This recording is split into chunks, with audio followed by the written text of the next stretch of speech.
Hey guys, we're super excited to celebrate July 4th with you with our brand new Stars, Stripes, and Dots quilt. We've got a huge flag quilt. It's very beginner friendly, and we're going to be working with triangle paper today, and we're going to be using 2-inch and 5-inch finished triangle paper, which is going to really speed this up. And we've got kits available. It's all made in Moda Basics, and you're going to love it, and you're going to love how easy it just comes all together. So first, to start this quilt, click in the description box for this free pattern. You're going to take an A and E rectangle, put them right sides together. This is the most important part of making triangle paper, is right sides together. Get it nice and flat, and we're going to be using the 2-inch finished size by Triangles on a Roll.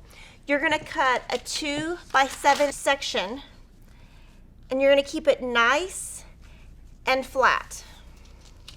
And I'm going to put pins in, and then we're going to go to the sewing machine and stitch. And I like to put a lot of pins in so it stays flat, because if it moves and it gets wavy under the paper, then you're going to have inaccurate triangles, and then when you try to put your whole quilt together, it's going to be wavy. So if you keep it nice and flat, that's great. And then what we're going to do is, you see dotted lines and solid lines. So we're going to go to the sewing machine. I'm going to use a white thread since I've got a white fabric. I'm using 2021 Aurifil. I'm going to set my machine to 1.5 stitch length, and I'm going to stitch directly on the dotted lines. And you want to stay right on that line and not veer off, because if you veer off, again, that's what's going to give you inaccuracy. So let's go to the sewing machine, and we're just going to stitch right on the dotted lines.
So now that you've stitched, you're just going to cut on your solid lines. And to do that, I always go around the exterior first. So you want to be as accurate as possible when you're cutting for the most accurate results with your triangle paper, because it really does matter that your triangles come out the right size, and that's why we love Triangles on a Roll, because they're accurate.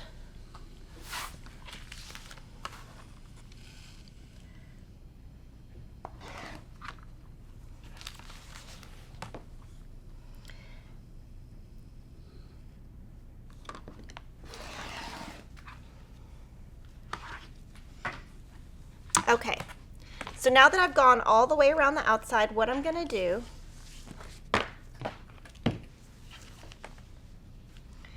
is I'm going to cut on this long side and then try to subcut the small side. Sometimes it works, sometimes it doesn't, so we're going to see.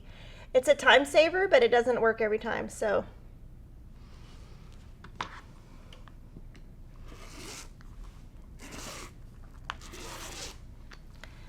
Now what you want to do is just don't move your ruler very much.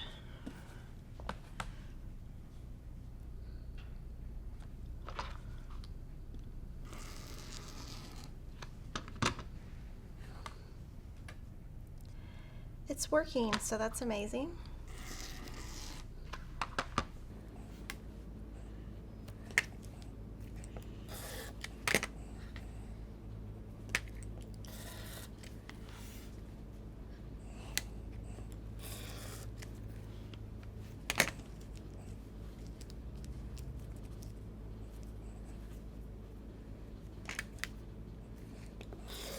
Okay, so now we've got all of our lines cut. Now we're gonna cut in between the stitch lines, and these don't have to be accurate because this is the seam allowance. So you can just go really fast on these.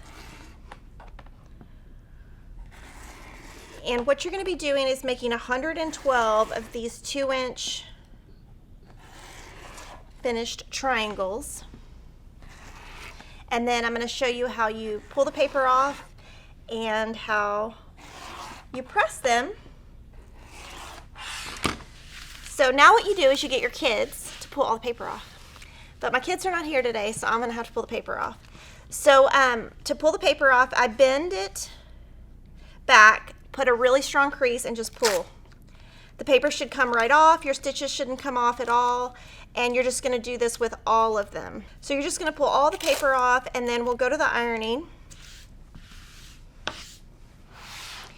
And to iron, I will just stack a lot of them all together.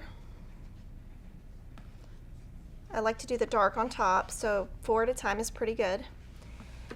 I'm gonna use steam, and I'm gonna just set the seam by just pressing on the iron. I'm not moving my iron, I'm just setting it there. A couple seconds. And then we're just gonna press toward the dark. And when I press, I put the little edge of my iron right on the crease. And you see I'm not moving the iron, because if you move the iron a bunch, your triangles are going to become crookedy.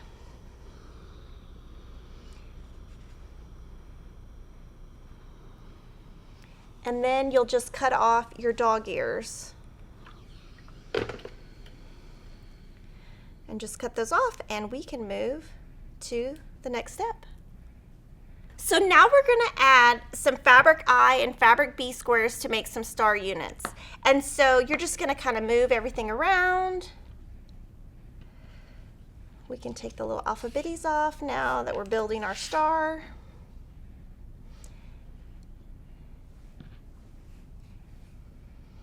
And when I'm doing this, I really like to use a design board and set all of my stars out and just stack them. And then I can just walk to my sewing machine with my design board, and then I just sew.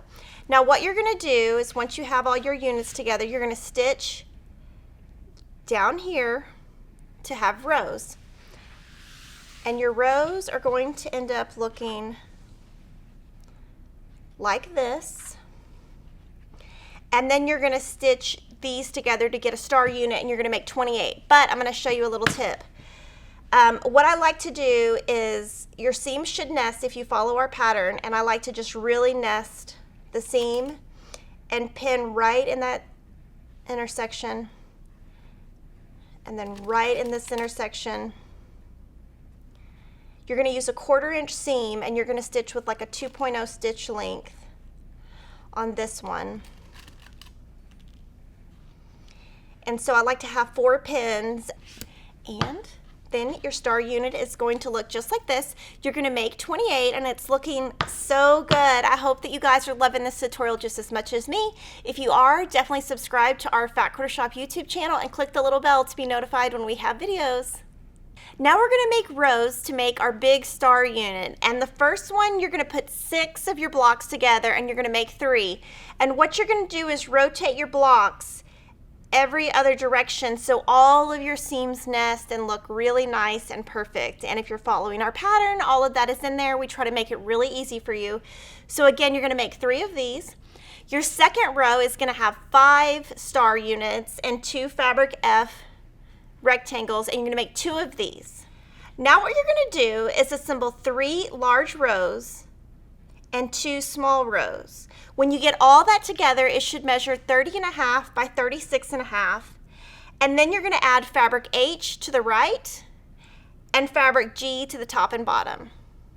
And that will be your star block.